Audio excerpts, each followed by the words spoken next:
This episode is brought to you by TikTok for Business. Brat summer is over, but TikTok for Business is just getting started. Whether your marketing goals are brand, performance, or full funnel related, leverage TikTok for Business's insights to drive business growth. Learn more at tiktok.com/business. Hello, everyone, and thanks for hanging out with us for the Behind the Numbers Weekly Listen, an EMARKETER podcast made possible by TikTok. This is the Friday show that is feeling professional. God knows why. And apparently is calling the 4, 5, and 6 lines of the New York subway the green ones. Everybody calls them that. No people refer to them as that. Everybody. This is also the show that has mixed feelings about Ryan Reynolds. We won't get into it. Already got spicy. I'm your host, Marcus Johnson. I think he's cool. I'm Canadian. So you know where Susie stands. In today's show, in the year 2030, what will AI look like? What direction should Amazon's store strategy go in? How much will searching with video catch on? What will creating video look like in a year? And some interesting facts about electric vehicles. Join me for this episode. We have 3 people. Let's meet them. They all cover retail and e-commerce. One of them is our vice president of content as well in her spare time, as well as heading up our retail and e-commerce desk. She's based in New York City, where the green ones live. It's Susie David Canyon. Thanks for having me. Do you just refer to all of them as like the colors? By the color. Yeah, that's very international of me. How do you make it? I don't take the subway very particularly often. in New York. that checks. We're also joined by Blake Drosh. He's one of our senior analysts on that very retail and e-commerce team, also based in the city. Hey, Marcus, good to be back. Hey, fella. Yes, indeed. Good to have you. And finally, we are joined by Seeing his win already. Karina Perkins. Karina Perkins, who is based across the pond on the south coast of England. She is one of our senior analysts on that same team. Hi, Marcus. Hello there. All right, folks, what do we have in store for you today? We'll start with the story of the week. We move to the game this week, and we end with some random trivia, but we start, of course, with the story of the week.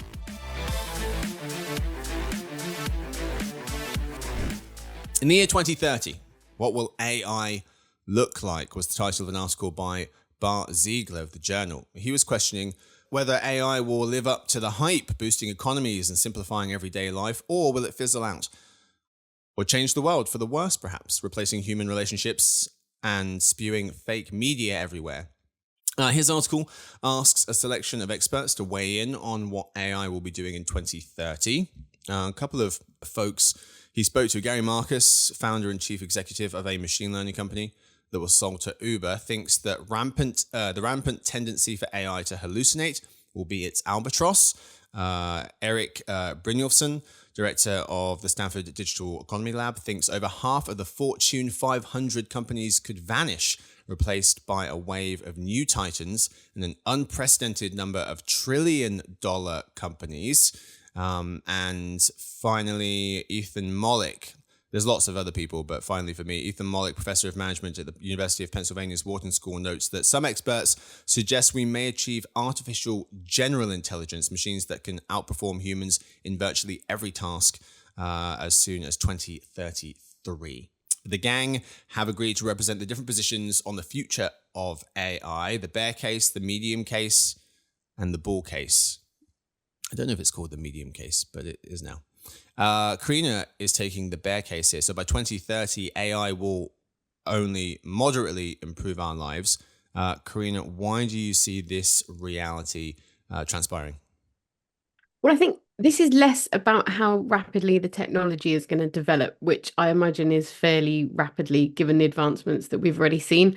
And it's more just about the adoption challenges. And I think, as it was pointed out in that journal article, changing human behavior can take a very long time. So even if the technology is there for us to use, it doesn't mean necessarily that we're all going to use it or all going to use it in the right way. So I think we're going to see incremental improvements to our lives, perhaps some incremental worsening of circumstances in some cases. But I don't think it's going to be this kind of huge immediate impact. And we are talking 5 years now. So I just think that by 2030, it's probably going to be moderate. I do think that it is going to have a very transformative impact eventually, but I just don't think it's going to be super quick. Is there one part of life you think it will have a moderate impact on, more so than others? Not really. Because I'm very much in the kind of incremental camp. So I think that, you can have all of these really exciting bells and whistles that's going to transform the shopping journey and things like that. But I think actually the biggest impact is going to be incremental efficiency improvements, incremental operational improvements. So I think it's going to have quite a big impact kind of across a lot of different spheres, but I don't think it's going to be a sudden silver bullet complete transformation. I think it's going to be more of a gradual thing. Do you think that incremental impact could be kicked off, generated by Apple Intelligence and their introduction of AI into a lot of people's lives, and kind of almost like a Trojan horse effect of people who are just Apple iPhone people, and they're buying the latest iPhone and, oh, it has AI, and oh, this is how it helps you with your everyday life? Because I think in a year, I mean, it's rolling out this month, Apple Intelligence to people who have the latest iPhones. But I think in a year's time, there could be a lot more people who are familiar and using AI today because of that. Yeah, sure. And it's not just Apple, right? I mean, Google's doing it, Samsung's doing it. There's a lot of this. Yes. And I think that putting it into phones is definitely going to drive wider adoption. But I still don't think it's going to fundamentally transform our lives in the next 5 years. We've seen things like augmented reality, technology trends. The technology can be there, but it takes a while for the humans to catch up in their behavior. Blake is going to take us a step further. He's got the medium case. So he's arguing that there will be one or two significant use cases that will emerge within the world of AI that we'll latch onto. Blake, why will this come to fruition? Yeah, I think because we are sort of on the precipice of Apple introducing AI into the iPhone, as you mentioned, and then also Google implementing AI search into the top of its search experience. Which I think within 5 years' time, it's very realistic that it's going to fundamentally change how everyone accesses information.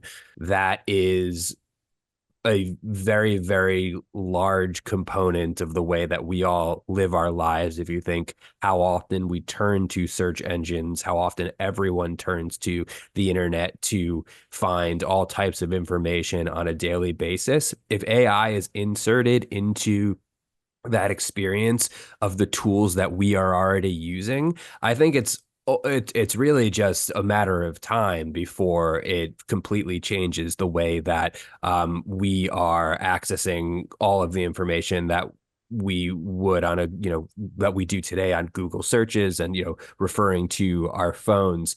To me, when you think about one of the writers of this piece equated AI to sort of how the internet evolved. The internet obviously evolved and became a fundamental part of everyday life over a period of I think you could say about 15 years, but that really required a lot of hardware implementation. AI is not going to need that. All it's really going to need is sort of the Apples and the Googles to introduce the software, introduce the AI into the experience and the technology that everyone already has access to. So that leads me to believe that it's obviously going to be implemented and become a common use at a much faster pace that the internet did.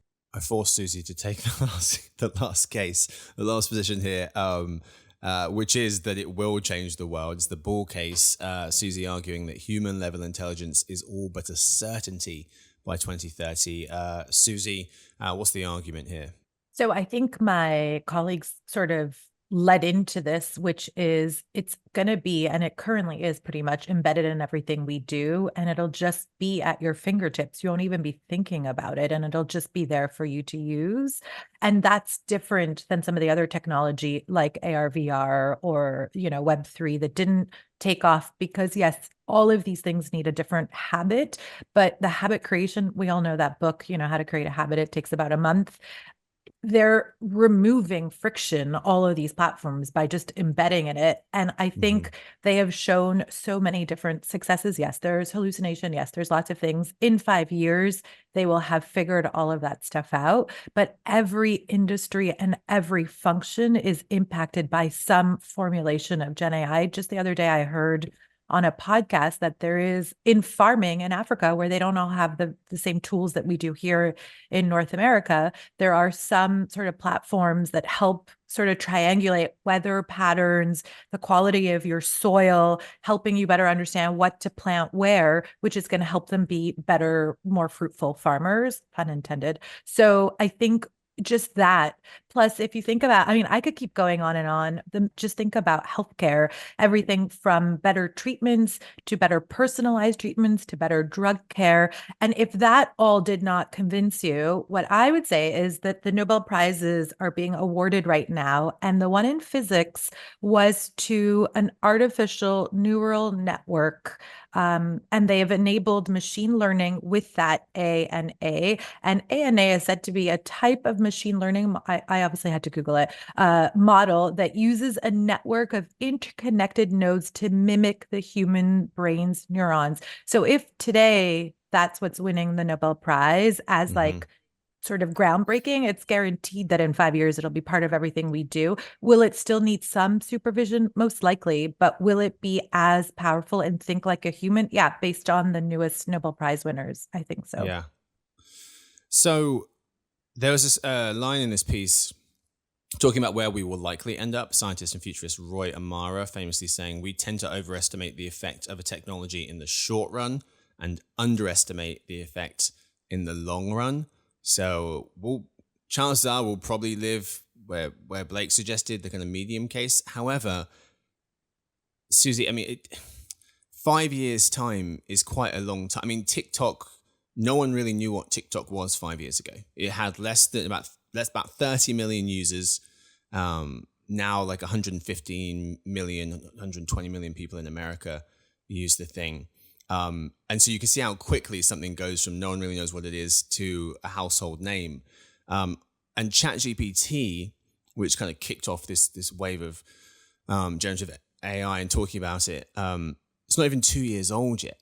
And since then, it's gone from the first model, it's gone from passing the bar exam in law, passing in the bottom 10% to reaching the top 10% of all scores, to becoming multimodal, so it can digest images, videos, and text. It can interact with people by voice in real time, offering more conversational rhythm. It can detect a person's emotions in their tone of voice or facial expression. It can remember things. And now OpenAI's latest version 1.0 has reasoning abilities, meaning they can think first and then answer, going through a chain of thought as it takes its time to respond. And that's in less than 2 years. So in 5 years, it does seem like, human level is maybe a little far-fetched, but it does seem like AGI, artificial general intelligence, AI that can reason is well within sight. All right, folks, that's all we got time for the story of the week. Let's move now to our game of the week. Today's game, the super duper game. How does it work? Three rounds. Today we have Pretend CEO, Move the Needle, and the Random Scale. The better the answers, the more points you get. Okay. Round one. Fictitious points. Okay. It may or not be true. Round one. Pretend CEO, where our contestants pretend to be a CEO. And for this round, we're talking about Amazon's store strategy. The online retail giant has closed 3 more Amazon Go convenience store locations in New York. Notes our senior retail analyst Zach Stambor. It now has just 2 left in the city, 2017 across the US. According to the information, the company pulled the Just Walk Out technology out of its Amazon Fresh and Whole Foods stores. Zach writes that the closures are the latest sign of the e-commerce giant struggles to find the right formula for physical retail. So, pretend CEO, or as the pretend CEO, let's go Blake first. What direction would you take Amazon's store strategy in? I don't really think that, the closure of the Amazon Go stores is necessarily a failure. It's largely been a way for them to test the technology. They've realized that it doesn't really work well in the grocery store format. It's better used for smaller formats, things like, concessions. So I think that's just a learning that's ultimately going to bring them more success in delivering that technology and selling that technology over time.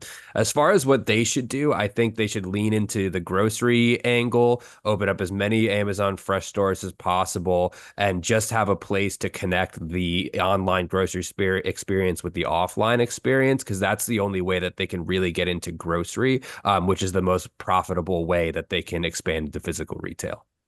Okay, Susie. So I agree with Blake. I don't think it was a failure at all. I think Amazon is known to test, learn, fail, move on. It's just a little bit longer cycle and a little bit more expensive when it's physical versus online. And they're just trying to figure out how to sort of thread all of the data across all their different platforms and all their different gimmicky sort of, but not failed approaches to figure out what would be next. So I think for me, what I would say as the one-day president or CEO is One-day president? That's not a segment. Or CEO of Amazon. Come on. So you know what I would recommend that they do? They already have a partnership with Kohl's. It's off the rails. They already have a partnership with Kohl's. I think what they should do is take all their private label brands and do pop-ups in strip malls or other places where there's already a lot of traffic, where the rent is not expensive, and get a better sense of what that would feel like. So whether it's pop-ups in a Kohl's or whether it's standalone stores or maybe a mix of both to see what works, what doesn't work. You're going to a store because they're offering you a product that is different or the product that you want, and not because there's technology. Like, that's not the draw. That's not going to get traffic. Karina. Yeah, so I think people shop with Amazon online because it's cheap or it's competitive. You can kind of compare the prices. You can, pretty much find a good price, especially if you're a Prime member, and it's convenient. So I think they need to think when they're rolling out their store format of what's cheap and convenient. So I think that they should adopt a kind of Argos style click and collect format. Does anyone know Argos? Do you guys know Argos in the US? No. So Argos was like the original click and collect, but it used to be you go in a store, there's nothing in the store. There's a few cupboards with random things in it. You get a big book that you look through with loads of products in it. And then you get a little bit of paper and you write the numbers of the product you want, you give it to them, and they've got a big warehouse behind with loads of stuff. And they go and they get it and they bring it to you. So super cheap and cheerful and pretty convenient. So they could leverage their existing fulfillment network so that you could click and collect, go and pick up from a little point that you wanted. They could work with, Argos is now owned by Sainsbury's, but you could work with other stores to have concessions within other stores. And essentially it's Amazon, but you can click and collect, which you can kind of do already, but they could own it.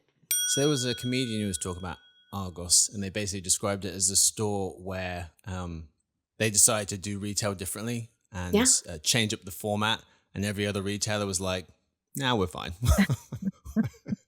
So it's quite a unique style, but it was very popular store. Yeah, particularly in the 90s and early 2000s. So but it was a catalog store, basically, like consumer distributors in Canada. Mm-hmm. Yeah, it's very expensive. But I think rather than going super high, no, but it's not expensive. That's the thing. Oh, it wasn't. wasn't. It's not expensive at all. No, it's cheap and cheerful. Yeah, they put absolutely zero money into the shops. They're just like a.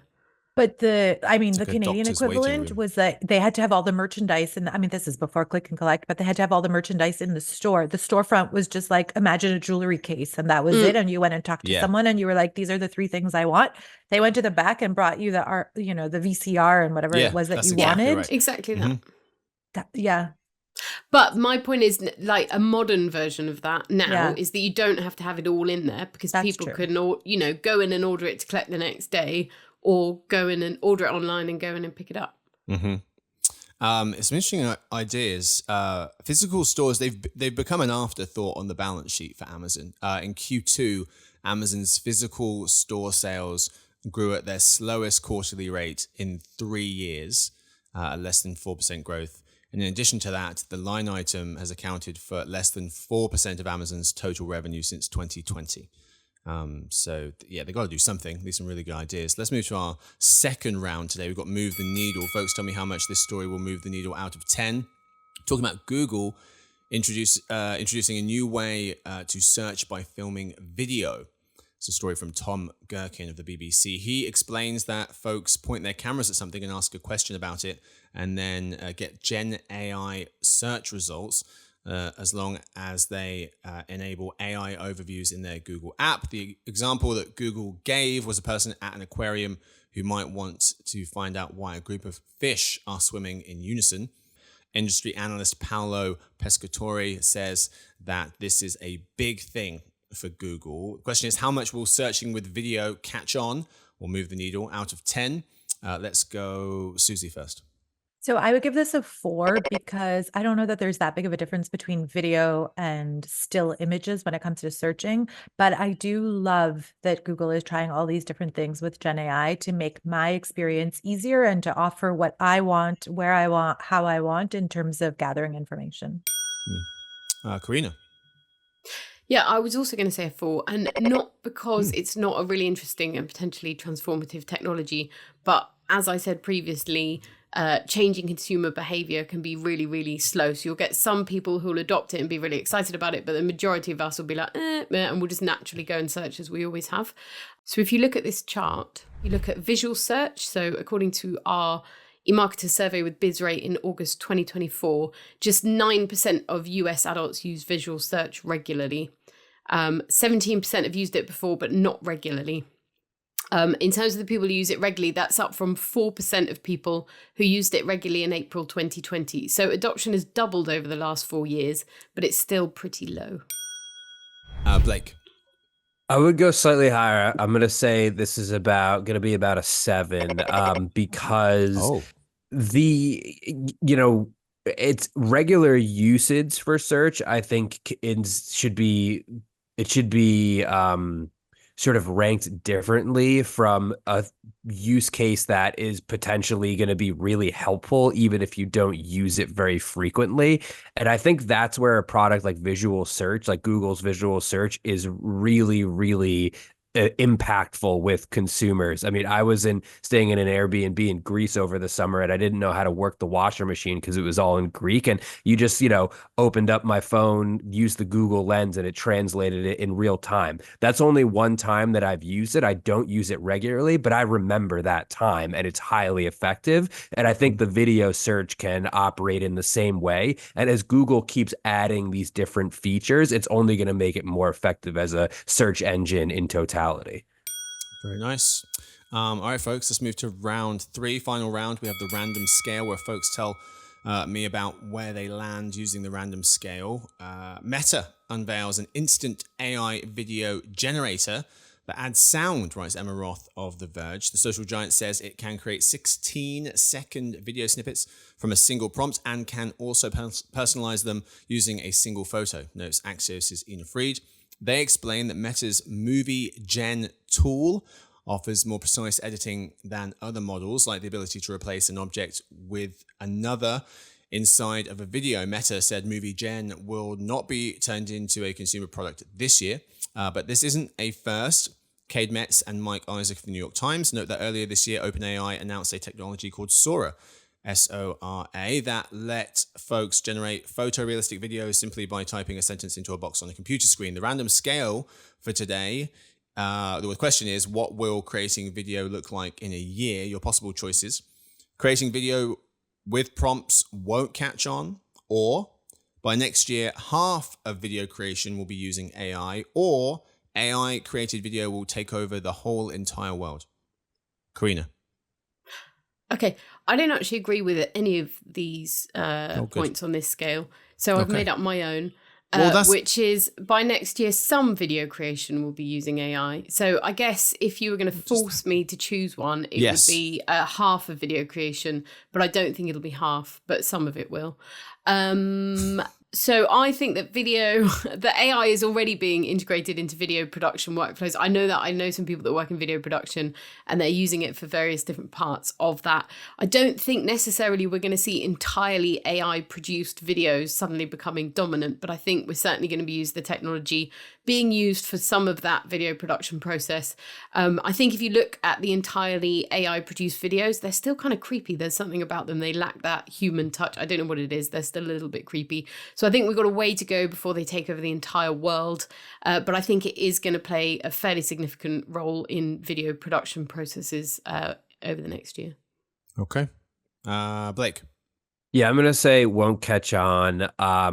I find it, I find it a little bit sort of suspicious that the Sora and as well as this Meta product, the tutorials come out and like they look super polished and they talk about all these things you can do, and then there's no information as to when the general public is going to be able to test these tools. And I think a lot of even just the image creation AI that is available to the general public right now is a little bit underwhelming, and I think that leads me to believe that video is going to be even further off. I mean, I agree with Karina that, at the hands of professionals, AI to enhance video production, that's one case, but, text-based generative AI videos in like its pure form, like these products are advertising, I am not buying that they're anywhere close to actually being able to launch this technology successfly. Susie.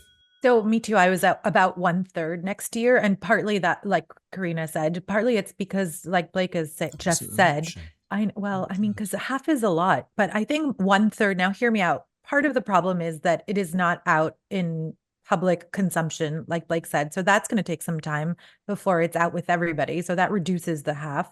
But the other thing is, it is not going to be part of every video you see, because we already know, yes, it's faster and cheaper, but it's super clunky and maybe creepy. And it's going to take a ways away to get to that point where it feels good and it feels like it's created like a human creation process.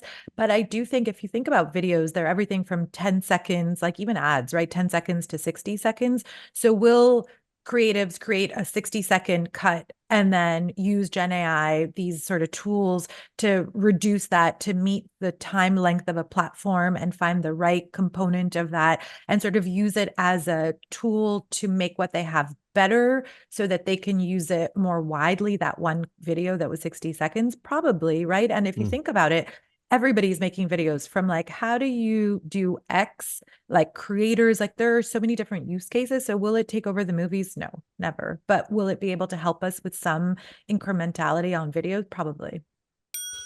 To circle back, I mean, Karina, you're probably right, to be honest. I mean, these are pretty restrictive choices, and it probably will be somewhere in between these. There was one chart that suggested that it currently is somewhere in between this. So a fair share of people were already using the technology for creative purposes.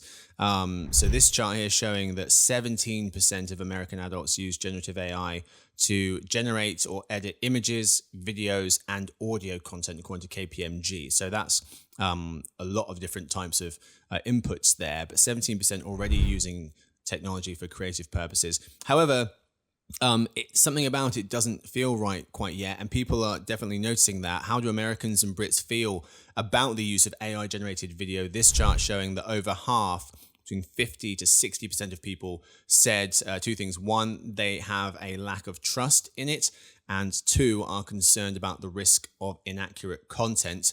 That was according to IDOMU. And then watermarks. That is one way that they're trying to get around this. Meta saying they're going to add watermarks to video that's been produced by generative AI to try and alleviate some concerns. However, this data, 64% of Americans saying yes, AI-generated video and audio content should be labeled, according to 2024 Civic Science Survey. However, these tags can be removed. So I don't know how useful that is to watermark something that can just be taken off. Also, that's 17%. I mean, that seems really high. Does 17% of the population even like edit, like do all of those media editing things? I don't think, and like let alone using AI along with them, that doesn't make any sense to me. Unless unless they're qualifying that as like, you know, putting a filter on an Instagram picture. I don't think like 17% of the population's even engaged in that type of behavior with like creating media in general. Yeah, it's probably the youngest people using it for one specific use case on a social platform. So yeah, that number did seem high to me. So it depends on what exactly that those creative purposes are and who's doing that. I think it's the definition, right? Yeah. Yeah, and it's the probably definition of extremely video as broad. well, right? Because if we're saying is half of all video created, well, probably not, because we all film videos on our mobile phones all the time. But if we're talking about, you know, production by professional video companies, then probably much higher. Good point. The next step here, this version of Meta's tool doesn't include spoken words, but other companies like OpenAI are developing AI that can instantly recreate human voices. All right, that's what we've got time for the game of the week. Today's winner, Karina, is this week's winner of the game of the week. 7 points. Blake had 6. Susie had less than that. Congratulations to Karina. You get the championship belt. Yes. And the last word. I did not use any AI in the preparation for this podcast. That's a lie. All right, moving on. Last segment of the day. It's dinner party data. This is part of the show where we tell about the most interesting thing we've learned this week. Karina. This one is good. It's really good. Okay. Okay. Don't set it up. It is, though. All right. I'll admit, I didn't put a lot Strap of in. thought into this final section. Shocker. And so I was scrabbling for a fact, and this came up, and I was like, that's brilliant. So, right, you ready? How many We're all times sitting more down. likely do you think it is that a giraffe will be hit by lightning than a human? Oh. It's a lot more. Is it 17 times? It's a lot more, isn't it? 17 30 times. 30 times more likely to be Oh, hit 30 times, by lightning than people. Per So, capita? so 30 times more likely. I'm going to do the math now, Blake, if you give me a second. So there's only 5 well-documented fatal lightning strikes on giraffes between 1996 and 2010. It's a bit old, the data, I'm not going to lie. But due to the population of giraffes being just 140,000 at that time, it makes for 0.003 lightning deaths per 1,000 giraffes each year, which is 30 times the equivalent fatality rate for humans. This is according to BBC Science Focus. But you know what? Giraffes are outdoors all day, every day. They're I also mean, really big, hey? I've never seen one. This is that might be the single best piece of dinner party data I've ever heard. Oh, Thanks. don't do that. Congratulations, Thank Karina. you. Oh, Thank That's you. amazing. I know, yeah. 2010? That was a million years ago. Come on. I don't though. see how they would have those stats would have drastically changed. No, 14 exactly. years. Yeah, they don't Thanks, have AI. We'll never Things aren't know. Yeah. changing. Yeah. All right. Thank you. That was below average. Blake, you're up. This is some data from my favorite source, YouGov, and it's asked about how often Americans eat salad. There are some interesting stats in here because it's a pretty wide spectrum. So 6% of U.S. adult citizens say they eat a salad daily. 34% say they eat a salad a few times a week. That's kind of where I sit. I'm eating a few salads a week. But 18% say they seldom eat salads, and then a whole additional 25% say they only eat salads a few times a month. So there's a pretty wide gap, the salad gap, as I'm coining it, in American diets. And if you look at the type of greens that Americans prefer, 18%, the top-ranking choice for Spring mix. That tastes best is iceberg lettuce, which I think is a total no. misconception. Iceberg lettuce Yeah. is Tastes of among nothing. the most flavorless. Yeah, exactly. a bit of rocket. 20% they say that kale tastes the worst. I understand that people don't really like kale. I like kale, but I get love it. kale. And then best for a base of a salad, most popular again, iceberg lettuce. But also, interesting enough, 38% also think that iceberg lettuce is the least nutritious, which is the top answer. So people like iceberg lettuce the best, but also realize that you're not getting as many nutrients as you are with, kale and other types of greens. The hipster leaf. Susie, you're up. Okay, I'm very excited about mine. Also, it is Nobel Prize time of the year in that the winners are starting to get announced in October. Do you guys know when it first started, the Nobel Prize? From Alfred Nobel, who wanted to give money from it was part of his will. He wanted to reward outstanding efforts in the field that he was involved with. And there were 5 original fields: physics, chemistry, physiology or medicine, literature, and peace. 1902. In 1969, another category was added. It was economics, which is very exciting. Do you guys know what university has the most economic laureates on faculty? University of Chicago, obviously. Do you know that they get awarded a real gold medal? They get a cash prize, which can be split up to 3 people, and a certificate. The youngest winner was, do you guys know who the youngest winner was? She was 17. Wow. On the cover of National Geographic. Malala. Malala Yousafzai. Peace Prize 2014. And the reason why they have the word laureate in their winning title is because that crown of bay laurel leaves in ancient Greece was awarded to competition winners, and it was a sign of honor. And so that's why they've kept that in the Nobel Prize winner name, Nobel laureates. It's not a huge sum of money, especially if you I have thought to it was share $1 million. Yeah, but if you have to share that, it's like saying congratulations on this huge breakthrough in science or economics or whatever. Here's 200 grand.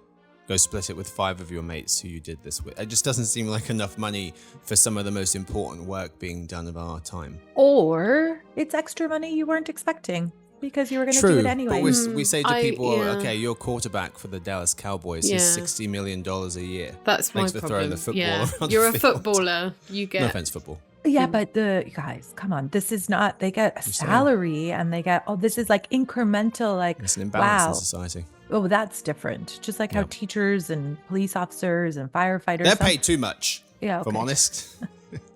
I think you wanna do firefighters it aren't in trained literature. paid. If you do it in literature, then you're most likely operating alone, and you don't have to split it with anyone. It's the scientists' That's the fault move. for taking on these Smart. group projects. It's their own doing. All right, folks, I got one for you real quick. Electric cars, 3 facts. 1 is about EV sales. From 2016 to 2020, they kind of hovered, this is in the US, they kind of hovered at around 200,000 to 300,000, and then have doubled every year since, reaching 1.6 million last year, according to the National Renewable Energy Lab and Experience Information Solutions. That means 9% of new vehicles bought in the US are electric. However, that's ones that are bought. Of those that are registered, so the total pool, 1% of all cars in America are electric. EVs by state is the second fact. Guess which state has the most? California. It does. 3,000 per every 100,000 people. Second place, Washington. Third place, Hawaii. Around half that number, so a lot less. Huge reason for this is that California has the highest number of EV charging stations, accounting for nearly 30% of all charging stations in America. As of 2022, California had nearly double the number of chargers of the next 3 states combined, New York, Florida, and Texas, notes Bruno Venditti of Visual Capitalist. And 3 electric car owners. So these are our numbers. We have these figures. Our wonderful forecasting team has put these together. 8 million Americans will be electric car owners this year, or 3.5% of licensed drivers. 4 million more will join them next year, bringing the total to 12 million. We estimate that by the next Olympics, more than 1 in 10 drivers will be rolling around in an electric car. One of the coolest things about electric cars, which I recently discovered, is that they can be used as ginormous batteries. So if there's a power outage, you can use them to keep. I think it was Christopher Mims, of the Wall Street Journal, who tried to using one for a few weeks, and you can run your fridge and your fridge, freezer, and a few other electric appliances for like 2 weeks. Or you can charge your devices or do whatever you want, or you can keep your whole house powered for like a day or two as well. So I think just a fantastic use case where you can basically take the energy that's been stored into the car and throw it back into a house, which is very, very clever. Anyway, that's all we've got time for this episode. Thank you so much to my guests. Thank you to Karina. Thanks, Marcus. This week's champion. Thank you to Blake. Always a pleasure. Thank you to Susie. Thanks for having me. Thank you to Victoria, who edits the show, Stuart, who runs the team, Sophie does our social media, and Lance, who runs our video podcast. Thanks to everyone else for hanging out with us today. We hope to see you on Monday for the Behind the Numbers Daily. That's an eMarketers podcast made possible by TikTok. Happiest of weekends.